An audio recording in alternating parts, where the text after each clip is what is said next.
sign is you fear being alone. When you think of single as a dirty word, you're prone to date people you should stay clear of.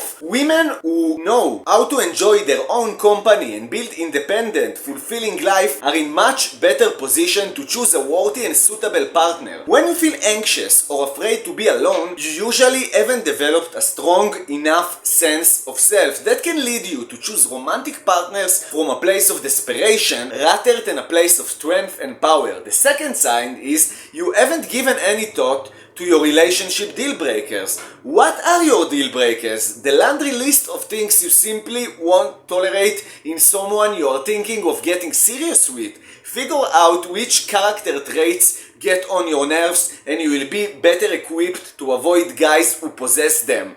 Before you fall for Mr. Wrong all over again, do some thinking about your values, what you want in a partner, and which things would break the deal for you. It's super important that you do it. The third sign is you think you can change him. Let go of that hero complex. If your instinct is to fix every guy that you date, you need to reevaluate your approach to relationship. You can't love away his problems, no matter how hard you try. Change ultimately has to come from within.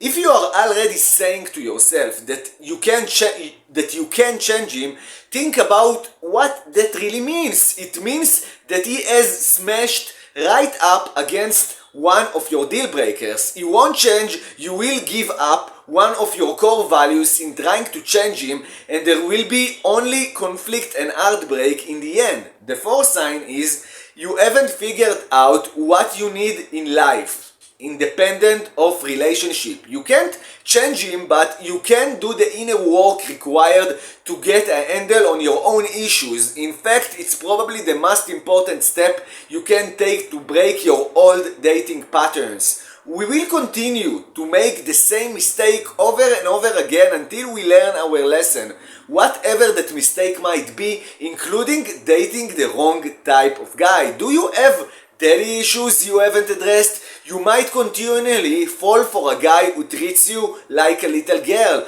Not sure what your purpose in life is? You always find yourself with workaholics. If we don't pay attention to what our core issues are, the lessons just getting louder and guys get worse and worse. Address your own issues and you will attract guys with considerably less baggage themselves. The fifth sign is you choose guys who have eerily similar qualities. We gravitate toward what we are familiar with, but if what you are familiar with is men with mommy issues and inability to hold down a job, it's probably time to date outside of your type. It goes against logic to keep choosing guys that will ultimately hurt you, but matters of the heart are not always logical. You will like to think that you won't go for someone whose values rub you the wrong way, but if you've done it 10 times before it has become familiar and you might do this mistake again for feeling right for it. Now the sixth sign is you may be afraid of commitment without even realizing it. Can't understand why time after time you are drawn to overgrown frat boys and men with commitment issues. It's maybe because you have commitment issues of your own.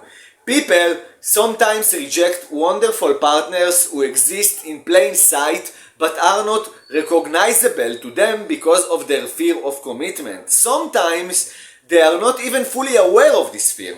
The good news is when you are ready to commit, it's possible to break the pattern and find someone you consider marriage material. You can practice giving kinder, more available men a chance. You can learn new approaches to dating and relationship. The fear of commitment is quite solvable and you need to remember it. The seventh sign is you don't think you deserve better. The types of guys you date are a direct reflection of the value you place on yourself. It really comes down to us and what we feel we deserve, which is something that can only be worked out internally. If you are constantly finding yourself in relationship with people who devalue or disrespect you, the question really becomes, what I am getting out of this? It is reinforcement that you are not good enough, can do better, or aren't worth more. That's the question you need to ask. Ultimately, the question is not how to change your partner, but how to make changes that will attract and make you attracted to healthier partners. That's the 7th sign. If you like to hear more about this and you want a free guide that I call in 20 signs that you attract to the wrong type of guys, so put your email down below and I will send you this guide free without any charge to your mail. I was Jacob Felipe, and if you like this channel, please consider hitting the subscribe button down below. I will see you on my next video.